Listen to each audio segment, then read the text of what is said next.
I lost my dad. I had 2 days to grieve and then I was straight back into it. Meet Amie Taylor-Kent, a bridal hairstylist with over 2 decades of experience in the hair industry. With thousands of weddings behind her and an online bridal hair academy, Amie knows a thing or two about the industry. Your superpower is being you. Really having an online presence is important. Amie's story isn't just about picture-perfect hair. She built her business from the ground up. I just used to practice and practice and practice. In the beginning, Amie said yes to every opportunity so she could grow her skills, but saying yes to everything, that came at a cost. And I'd stretch myself, I would overwork, really broke me nearly. Amie opens up about the mindset it takes to win, how she's had to show up under pressure, and the truth about running a business where brides heavily rely on you. When that bride booking you and they're excited, they want that immediate response. In this episode, Amie shares her journey in the hair industry and tips that are going to help you thrive in your business.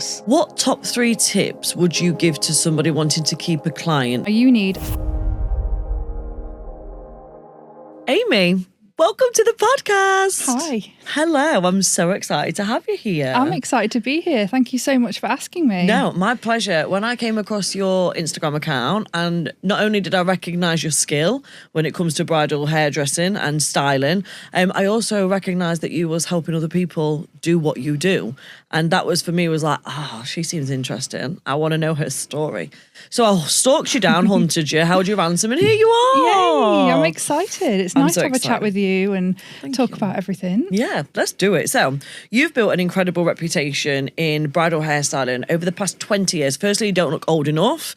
You must have gone from womb to college or something like that. But tell me about how your journey in the hair industry came about and then into the wedding hair industry.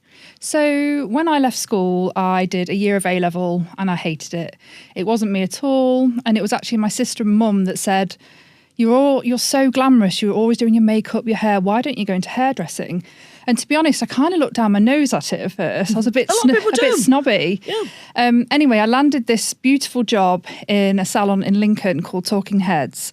And I had the best apprenticeship there.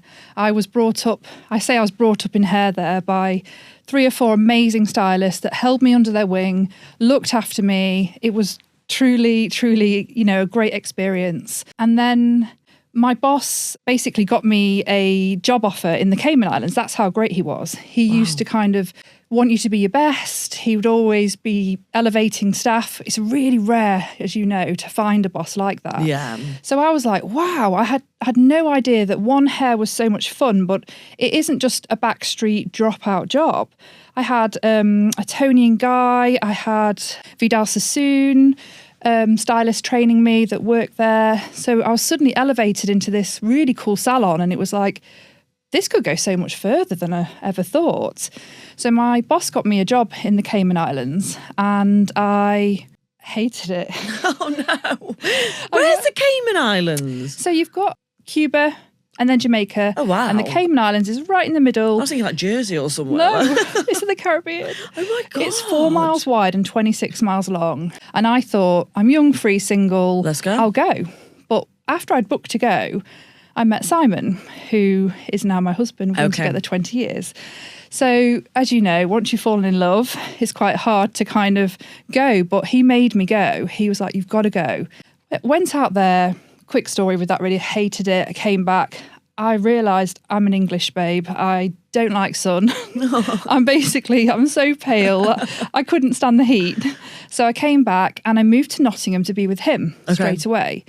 So did you finish your apprentice? I finished my apprenticeship. Yeah. I was 22. Okay. I moved to the Cayman Islands for a few weeks and I moved back straight to Nottingham from Lincoln. So I left this amazing salon.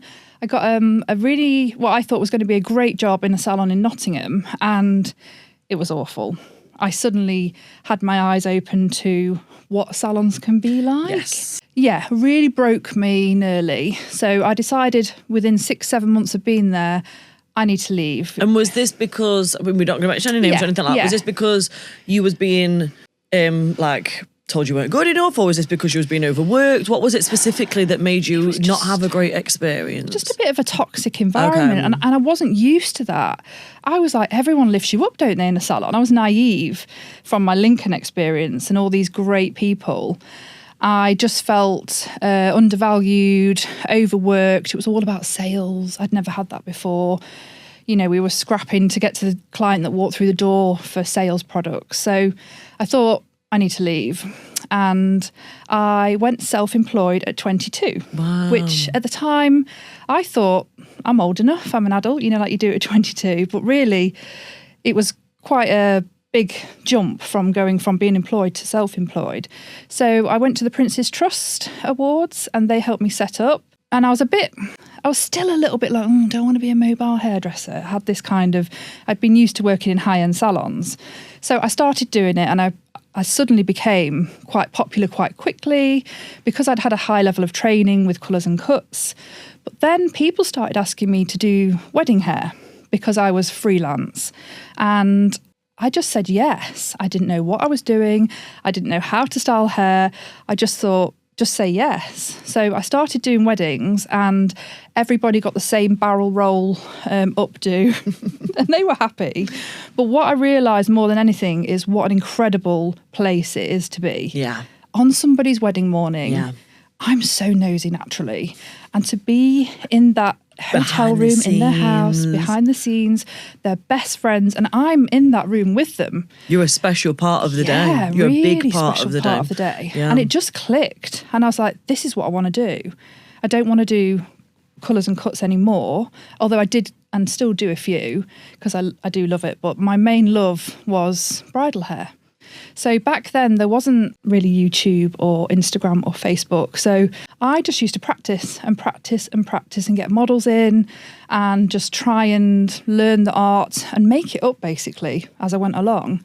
And that's really how feels like many years ago, 18 years ago, really got into wedding hair, just fell into it. Because you know what, nowadays, it's so easy for somebody to go on the phone and find a tutorial to achieve a look that they want to achieve, whether that's makeup, hair, nails, lashes, whatever. Like if I wanted to be a lash tech and I just got qualified tomorrow, I could go and find tutorials in moments. Yeah. 17, 18 years ago, you couldn't do that. I don't even know, like, I think we were still on like Nokia 3210s then, weren't we? Like, with Snake. Yeah, like literally Snake was the highlight. So isn't it funny how people nowadays can have the audacity to say, I'm not good enough, but you have access to so many resources. Yeah. Whereas you back then was like, I know what I want to do.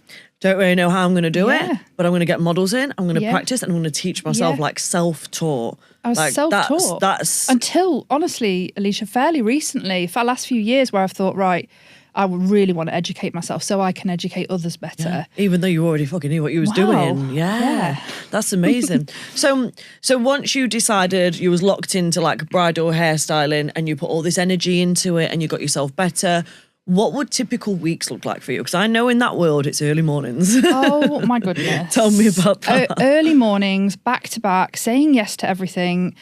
Friday, Saturday, Sunday.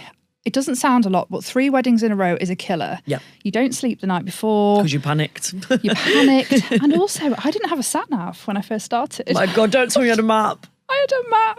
And I had bullet points of like turn left on A42, second, and I'd be like that looking, you know, at my... Yeah. So that's how long ago it was. For all the younger ones listening to this, like... You know, we're not 60, but it was just very different. I'm 41. 41, you're so young still, so it was just different then, weren't it? Yeah, and I did go into it quite young, really. Looking back now, when I have people come to me, I always think, wow, they're just a baby, you know, at 21, 22, but you don't feel like that at the time. No. So you do like kind of a few mornings on the bounce. What time would you typically get up? What would your morning include? I mean, I used to say yes to everything. So it could be a 3 a.m. start, you know, have everyone ready for 11 a.m., 6 or 7 people. And then I could be up north, you know, up here in Leeds. And then the next morning I could be down in, you know, North London. I'd just say yes to everything. I'd stretch myself. I would overwork. And just even bank holidays, Sundays. So it was quite stressful. I'd often pull over on the way to a wedding and just check I've got everything in my bag. It's so high pressured. Yeah. I love it, but it is so high pressured. And it's a non-returning client base. So the hustle is constant. You know, in my colours and cuts or in beauty industry, you know you're going to see them every 6 to 15 weeks. Yeah. I probably see them once, maybe twice the next year if their friend uses me. Or if they get divorced and get married again. Yeah. Oh, I'll have her back. Oh, I've not had that yet, Have you actually. not? No. Maybe they think it's bad luck to invite you back for the second time. Maybe they blamed you. Maybe I was cursed. Yeah. But no, you're right. Like, there's no returning client base, really. No. Really. There Like, isn't. yeah, so you've got to No. really put... So then, 16, 17 years ago, how did you get busy? Because you got busy pretty quick, didn't you? Yeah. Was it word of mouth? What do you think was It your was most word of powerful? mouth. I haven't even ever done a wedding fair, which is crazy. I know. I don't know why. I've never done one. Yeah, you didn't need to. No, I think because I had a high level of hairdressing education behind me, I was quite confident and I felt like I was good at anything I did back then. If anything, as I've got older, you lose your confidence a bit more. It's weird, isn't it? Yeah. So word of mouth back then was everything, as you probably know. You don't look old enough though either. I only joined the industry 7 years ago. Okay. Yeah, so I've not been in the game as long as you. My sister's been in it since she was 16, and so she's been in it like 16, 17 years. So Yeah. I'm quite familiar with Okay. how it was then. I think one of the things that happened was at the salon I was at, I made friends with these couple of Christian clients. And when I left, I stayed in touch with them. And the reason my business took off so quickly was because they just spread the word around their church for me. So I was just like, thank you guys, this is amazing. And I started doing weddings through them, because a lot of Christian couples get married early. And thinking back, that's really how it spread through Nottingham. It was a really big, trendy church with, like a modern church. Yeah. Thinking back, that's how the word spread for me. Wow. But yeah, mainly word of mouth back then. Yeah. Absolutely. So how did things evolve then? So this was back then. Like, how did your career kind of change direction? Into education? Yes. So that was much later. Okay. That's been in the last 5 years. Okay, so let's talk about the last 5 Yeah, years then. So okay, you've done your 15 years Yeah. of your hustle. Yeah. Oh, well, however many years of your hustle, you've been Yeah. doing that. And then 5 years ago, you made a decision to go into education. What sparked that idea? I think I just wanted somebody like me for when I was younger. I wish I'd had someone that could show me the way and also be as friendly as I am and approachable. So I just had this dream of going into teaching and passing on all of those shortcuts that I had to learn the hard way. And I started doing one-to-ones at my house in 2020, which seems like a joke now, doesn't it? But that's how it started. And quickly around Nottingham, I got quite popular with one-to-ones. I was almost doing them, back to back at my house, just rearranging the house and, doing one-to-ones. And I just thought, I absolutely love this because really, I'd not seen hairstylists for 15 years. So all of a sudden, I had hairdressers back in my life. I felt part of the industry again because it's really quite a solitude job being a wedding hairdresser. Yeah, I imagine. Apart from meeting makeup artists who you love and photographers and florists, it was quite lonely.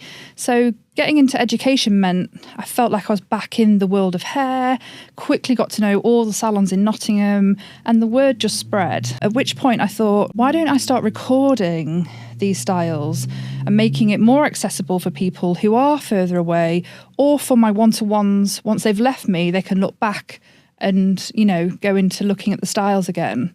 Because if they're anything like me, I forget I'm a really forgetful person with a lot of things. And even I use my own academy. I'm like, oh yeah, that's what I did, that and that.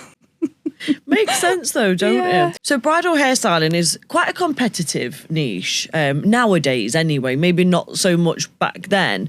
What key strategies have helped you to grow your business in terms of with the clients, not with the coaching, with the actual brides, and stand out? What do you think?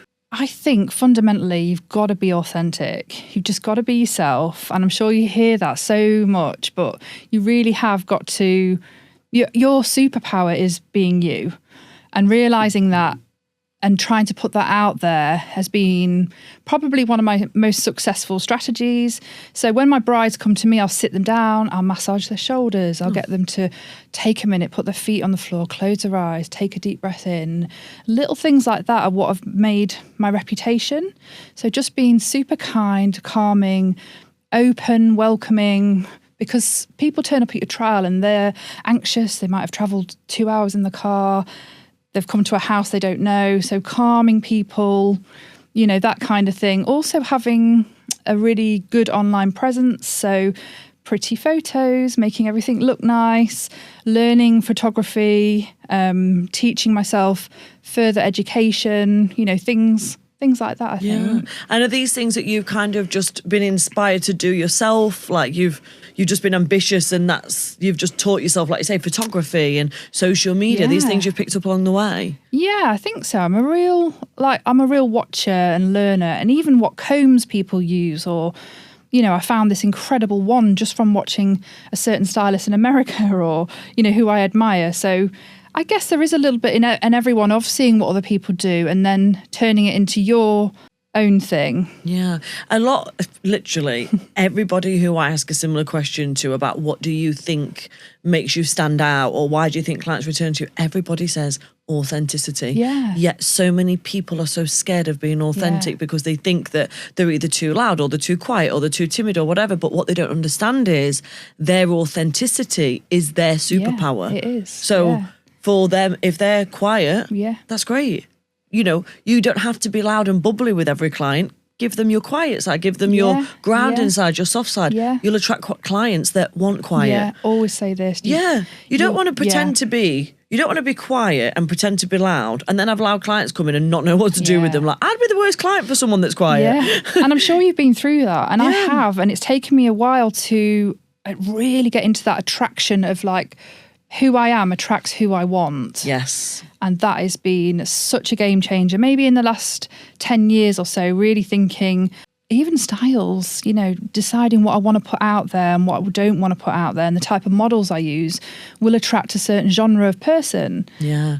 Isn't it, to me, it's funny. It's like when you follow your divine guidance and when you follow your internal things that you're drawn towards, that's how magic happens for you. Absolutely. But so many people will have guidance and they'll have this internal desire and they'll go, oh, well, no one's doing that, so I won't do it. Or, oh, I'll just do what they're doing. It's like, no, that's the best guidance. That is the advice. It's there. I'll even shut my eyes before a trial and be like, please let this person just be, you know, like kind. And I'll say almost like a little prayer before.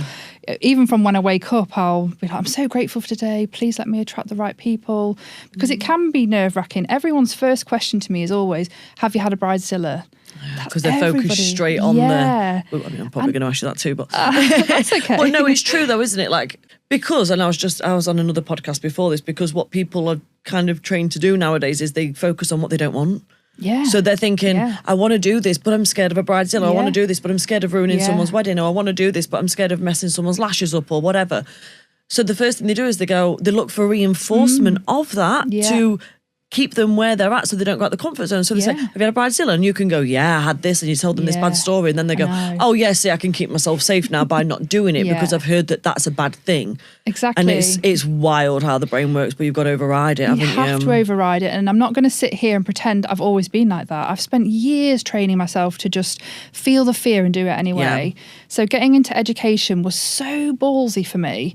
You know, my mouth would be dry. I'd be like, you know, the first masterclass I ever did, I thought I had an out-of-body experience. And I was thinking, what am I doing here? No one... And I asked girls afterwards and they were like, you didn't even seem nervous. Yeah. So you just have to... I hate that sort of fake it till you make it, but it's not faking it because you are good at what you do, but you have to just overcome the fear and do it anyway. I think that's the difference between people that do it and don't do it. Yes, it really is. And it's still hard. Like, I'm not just in this like, oh, everything's easy now. It's still a daily like practice with myself to think, no, come on, Ames, you're doing it anyway. Yeah. And when you get to that other side of anything like that, you always think, yes.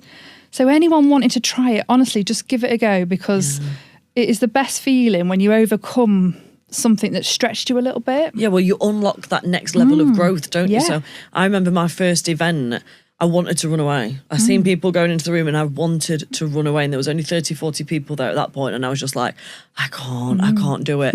Like you said, my mouth was dry, and then it's almost like you have to chuck yourself into the lion's den even if the risk of being eaten by the lions is there, just to overcome it. And there's no easy way to do it. It's fight or flight, and you've got to fight. Yeah. You've got to. But once you do it, it gets easier and easier and easier. And now I can stand on a stage in front of a few hundred people and I can get into flow. 100%. And I think people need to know that. We all still get nervous, whether you've got 100 followers or 200,000 followers. Every all the women I speak to will say the same thing. So my students will come and say, oh, I don't do it, I've got this. And I was like, honestly, babe, the style I created last week, I felt like that. So don't worry. We're all human. We all get a bit of self-doubt, but the difference is just overcoming it and doing it anyway. Yeah, feeling that fear and doing it anyway. Yeah. There's a book called that, and I do recommend people read that. What are some of the significant challenges that you've faced in the industry so far, and how have you overcome them? Because whilst we're on this subject, it's a great idea to talk about things because things happen. Yeah. But you've overcome them because you're still here. Yeah. I mean, the obvious one to me that stands out is my experience through COVID. So before that, I didn't even know what anxiety meant. So COVID hit and all brides got cancelled. They moved to 2021 and then some of them got cancelled. So suddenly 2022 was the biggest year in the wedding industry that anyone's ever experienced, whether it's hair, makeup, floristry, venues. And I got married in 2022. Oh, there you go. Because it got pushed and pushed, I was back to back. I bet. It was awful. And in April, which is the start of the wedding season, I lost my dad. Oh, and it was just shell shock. I had 2 days to grieve and then I was straight back into it. It's not like with normal hair. You can't move a wedding. No. You can't move a bride. Wow. The trials are stacked up. Shit, yeah, I never thought like that. Because, like you say, with normal hair, with lashes or whatever, you can say, look, I'm in a bad place at the moment. I've lost my dad. And people are really understanding. You can't ring a bride 2 days before especially and go, that year. Just didn't. Babe. So I kind of internalised all this grief. And again, another thing with I say normal hair, I just mean colours and cuts. Yeah. It's, you have friends and you can tell them you're grieving, you can tell them.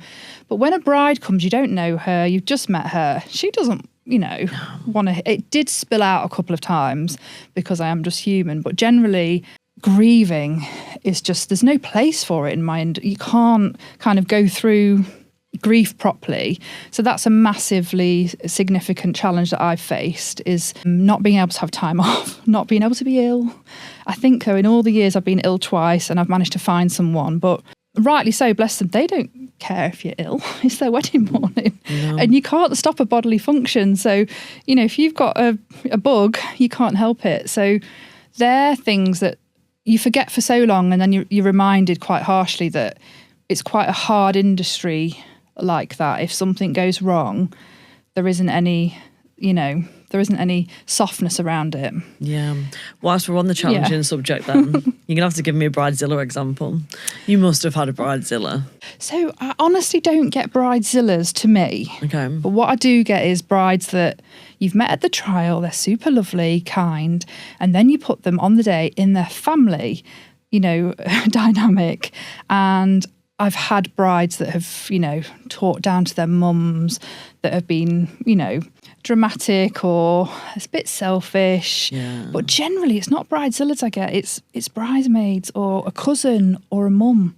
Yeah. They're the scary ones. Are they? Yeah, they're the scary ones. When they come over and they go, I don't like that. Yeah. And you're like, whoa. Yeah, you're like, hold on, it's not about you, babes. It's about the bride. Oh, yeah, okay. There's some overpowering girlies out there, and you have to just kind of gently say, darling, it's not your day. And it sounds easier coming from me rather than the bride. Yeah, I imagine that's challenging. That's fine, we'll move on. So you emphasised on your social media about the importance of practice when it comes to bridal hair, and I emphasise on social media as well the importance of practice in anything that you're doing in this industry, because with practice comes skill. Can you go into more details about why you feel practicing is such an important part of the journey? Not especially now, it's always been the case, but what the problem is now is we've got everything on a screen, and it's like you think, I've watched 10 tutorials, I know how to do it. And I've seen this over and over and over. And in the beginning, I know what that feels like, because watching something is completely different to getting hold of the hair, learning the dexterity of your hands, and actually putting it into physical practice is completely different. So it's so important to grasp the hair, because with hair, every single person has a different material, I call it. So you could work with one Hollywood waves on your hair would sit totally different to my hair. Now you need a different layering of products to me. There isn't just one, practice fits all. So it's getting models in, getting hands-on, learning how different fabric of hair works for different people. It's so important. And I see it time and time again, especially with the academy. And then people are they've studied it for a year, but they're still struggling when it's hands-on. So I try and encourage them to style along with the videos that I do, so that they can really, really get a feel for it. Yeah, no, it makes sense as well with hair, because there's different types as well, different structures, isn't there? Like I've had a keratin. Yeah, so for me, my curls might not last as well. I mean, but so I understand it. And it's the same with time, isn't it? Because I suppose in your game, when it comes to bridal hair, they need to be moving along pretty quickly, because no bride wants to sit for 3 hours on the morning of the wedding. Yeah. So practice, I suppose, in this game is like... Absolutely. And it's critical, but also I kind of carry that into anybody who's new into the industry. If you just started lashes, how long do you want to spend 3 hours on a set for? Like, you want to get your money, girl. Yeah. You need to speed up. Yeah. How many clients are you going to have keep coming back to you if you're continuously taking double the amount of time that other people are taking? And it's fine in the early days whilst you're getting your practice in. But the point is, get the practice in thick and fast. Yeah. Because that's what's going to speed you up, help you become more confident,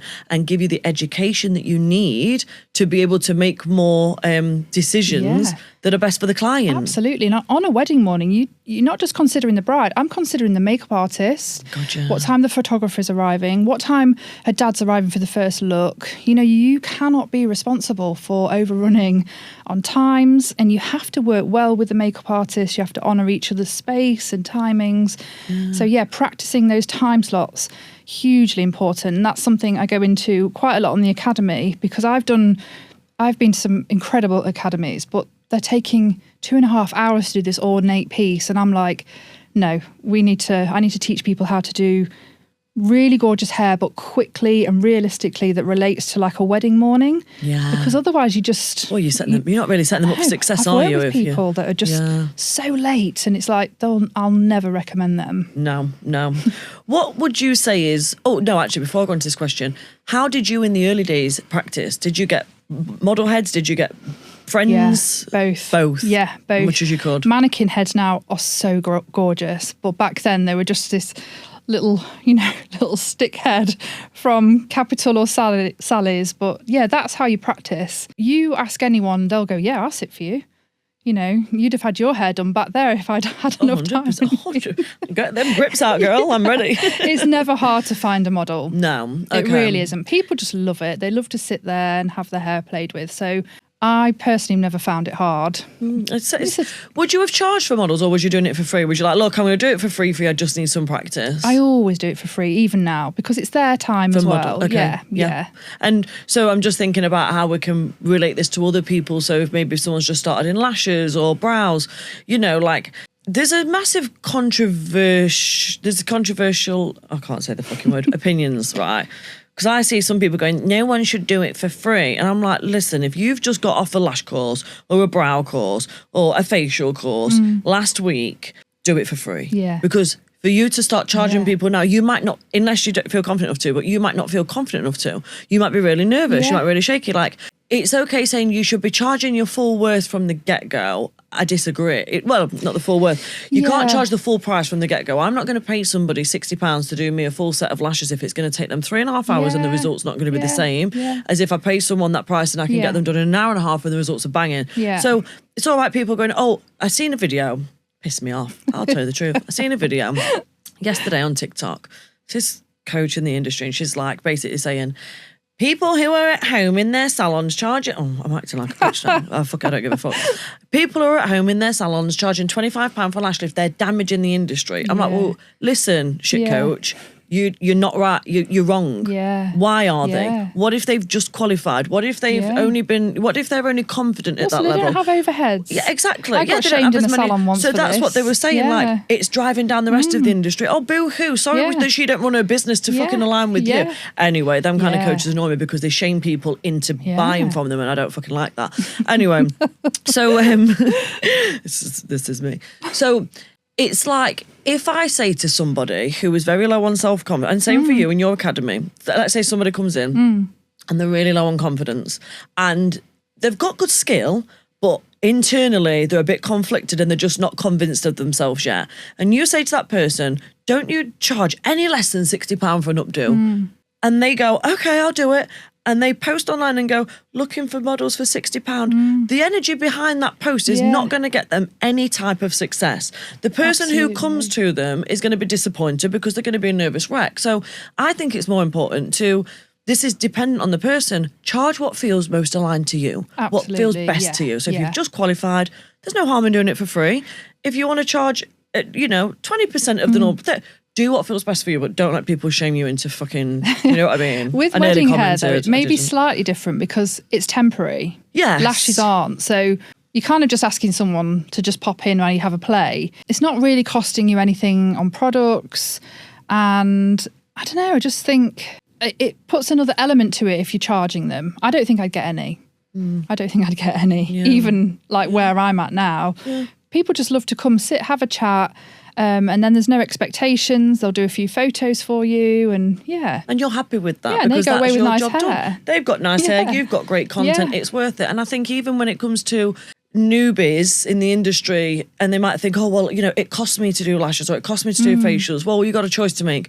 You can charge the cost of the product, or you can make that initial product cost an investment for content. And building up your content is so important. So important. I always say to the girls that come to me that are new, I'm like, you need at least 6 to 9 squares ready to go before you put your Instagram out. So work on that. Say, get 6 models in, get a beautiful backdrop, really think about your photos. Let's batch it up and then we'll put it out there. Yeah, makes sense. So what is one mistake that you see bridal hairstylists make when trying to book more weddings, and how could they fix that? I know we just spoke about pricing, but sometimes massively undercharging and saying yes to everything, which is what I did in the beginning. Learn the hard way. And I do try and say to my girls, look, try and go with what feels right rather than just saying yes, because let's be honest, we get that inquiry and we do see pound signs and we're like, yes, yes, yes, yes.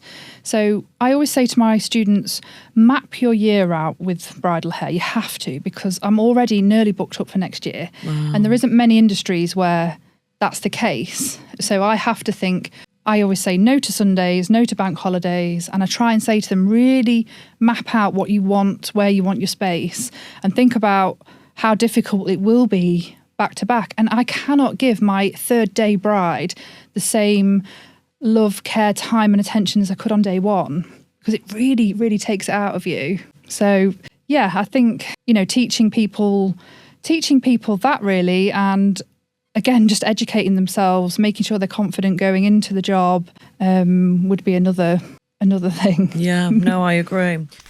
Do you or your team want to train in a new and popular beauty treatment for as little as £99? Whether it's lashes, brows or facials, adding a new service can mean more clients and more money.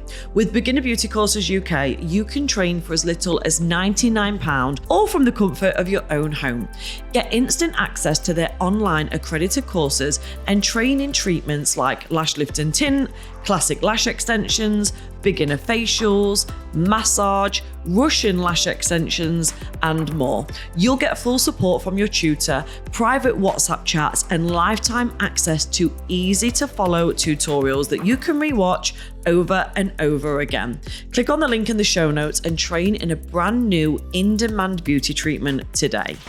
So you've been in this industry, in the hair industry, but we'll do this for beauty, hair, aesthetics, whatever, for 20 years. No. That sounds so long. That does sound so long, and you don't look old enough. If you could give one piece of advice to anybody in this type of industry looking to build a successful, profitable and fulfilling business, what would that advice be?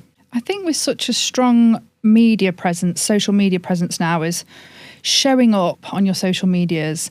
You know, even if you don't have loads of photos, start talking on your stories. Start filming yourself talking about yourself and what you like. And, you know, really having an online presence, I think, is important. There's so many Instagrams I look at and there isn't even a picture of them. You know, it's really important to kind of get yourself out there so that you do, I know we're going back to it, but you do attract, you know, your tribe. I feel like I'm saying a lot of the same things, but that kind of not overbooking yourself, putting your strategy out there, you know, straight away, making sure you have a travel distance, you know, unlike me who was going to Leeds and then London, you know, now I have an hour and a half kind of parameter, and sticking to what you believe and what your core values are as a business. You know, I've had people messaging me, begging me to work on a Sunday and things like that, but just, you know, sticking with it. Yeah, so not just being swayed towards saying yes to everything just because people are being persistent with asking. Yeah. No, I get that. With you taking so much pride in like what you do, and it's clear that you've built a good reputation and word of mouth has worked for you, what top 3 tips would you give to somebody wanting to keep a client that's not specific to just the hair industry, if you know what I mean? For me, being like responding quickly, especially to a bride or to a client. Okay, not maybe at 10 o'clock at night. Don't go out of your, you know, out of a business hours. But for me, I'm known for responding quickly. And when that bride's booking you and they're excited, they want that immediate response. So being punctual with messages, I think, is one of the most important things. It's nothing worse than being ignored. I don't know if especially when you can see they've seen the message. And I get that there's time zones. Yeah, and things, 100%. Within 24 hours, I aim to get back to everyone. I'm mortified if someone slipped through the net. Yeah, if I message someone about a treatment and they've not come back to me for 3 days, I mean, to be honest, in my opinion, most of the treatments I make, I can book them online. But if someone's not coming back for 3 days, it's making me think either they don't care or they're unorganised. So I'm not so sure if I would want... I probably forgot as well. I probably found someone else and messaged them too, and they've come back to me, so I've gone with them. Yeah. Or if I'm away, I go camping a lot, and I'm often out in a field where there's no... I'll find a signal and I'll make sure that I'm always saying I'm away, or I'll get back to that person and say, hey, darling, I'm away, but I'll get back to you soon, just so you have that connection. That would be my biggest tip. Also, on a wedding morning, or for you, I guess, any appointments, don't be late. There's nothing worse than being late. I really struggle with it, as you know. I was here so early today. An hour. I was here an hour early. But on a wedding morning, if I say 7, I'm outside at 1:45. Yeah. Because I'm there. I know I'm there. I've made it safe. I'll text them, say, no rush, I'm outside when, you know. So them having that confidence, knowing that you're not going to be late and you don't have a reputation for that. Yeah, no, I get that. So my hairdresser is a nightmare for being late. Luckily, he's based in my salon, which my offices are based in. So I've got 6 hairdressers in the salon. And he's always late. Now, I don't mind because my office is upstairs. I'll go do some work. To be honest, he'll chuck my colour on and I'll go and work, and then I'll go down and take it off, whatever. Anyway, I went to see him on Saturday and he said, I'll come at 9:30. So I got there for 9:30 because I know he starts at 8. So chance of him being late is probably not that thing. Yeah. He got me at 10:10. I was like, look, I don't mind you being late, but fucking tell me. Because it's Saturday morning. Like, I wouldn't have rushed so much. I'd have done something a little bit different about it. But yeah, his clients know it as well. And he says, always late but worth the wait. I'm like, oh, you a little fucker you are. Proper diva. Yeah, it's a fucking bum. You know, each to their own. Some people are very strict on timing, some aren't. I like punctual. I don't mind a little bit of flexibility within punctuality, but some people take the piss. But if it's your wedding morning, oh no, and you're waiting for me for 10 minutes, I've seen. Oh no, you don't want to do that. You're making people anxious. Yeah, there isn't loads of makeup. All the makeup artists I work with are lovely, but occasionally over the years I've met 1 or 2, and I'm sure they've met hairdressers that you just like sweating, looking at your watch, thinking this bride is pacing, and it's only 10 minutes after they should be here. Yeah, she's panicking, important. And this is her wedding day. Yeah. No, I get that. What has been your pinch me moment since starting this career? I think my pinch me moments come quite regularly, and that is just by doing something I absolutely love. As I said in the beginning, being on a country road, watching the sunrise, watching little bunnies go across the road. Oh no, it's fucking magical. I've driven down roads where I'm clearing like scenes from Bambi, you know. Literally like Mary Poppins shit. Turning up at these exquisite venues. I just love it. And then walking into a room full of people that haven't seen each other for years or have come back for that special occasion or the first look with the dad, I am sobbing.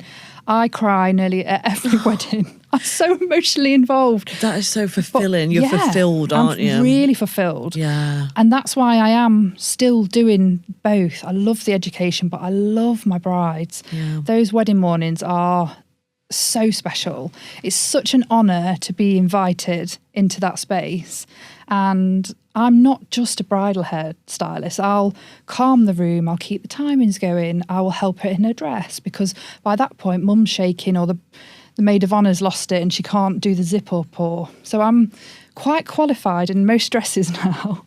You know, I've pulled pants out of brides' bums for them. I've hoisted up boobs. I'm drying flowers in the bathroom, and I don't leave until they're gone. On the way. Yeah, I love and that's that. part of the reputation and building it up. So people are like, oh, Amie was so, and it's genuine from me. I want to stay till, you know, or I almost want to go off with them to the wedding. Gonna watch. Yeah, and I get invited quite a lot to come back in the evening or, you know, so you become like really quick friends with brides, but it's short-lived and then you sort of let them go. And but every wedding to me feels the same. I love how fulfilled you are from your job, and I love that when I say what's your pinch me moment, you're pretty much saying my life, because I'm doing what's aligned to me. I'm doing, and that is like top dollar, because there's people out there that are hating their jobs. There's people out there that want to be pregnant so they can take maternity leave for a year, just so they can get away from the job because they hate it that much. Like, there's people out there that are working towards this, right, as well, so they'll listen to this and feel inspired for it. And this is why just recently, I mean, it might have launched as people are listening to this, but I'm teaching people how to become coaches. So one thing you've done is set up your online academy so that you can coach other people. And I'm coaching coaches to teach them how to set up their online academies and how to scale their online academies. And that's important. I've needed that help. I've had help. Exactly, because it's difficult. But in 10 years from now, when you're 51, you might not want to do bridal hair anymore. You might just want to have your academy. So I think it's important to also have your exit plan in place for leaving the industry, because it's such an ageist industry. It is. Even now, I feel like I'm doing brides that are 24 and I'm 41, and you know, that's a pinch me moment. They still want me, but I think, will that run out in 10 years? Do I need to... It's more of a, do you want to still be doing it in 10 years? You know, do you want to have more freedom and more money and to be able to use all your 30 years at that point of knowledge and dedication to help and serve others and still win from it? Definitely. That's the goal. And I'm really big on being time rich. So it's one thing being... Freedom's a value of yours. Absolutely, hugely.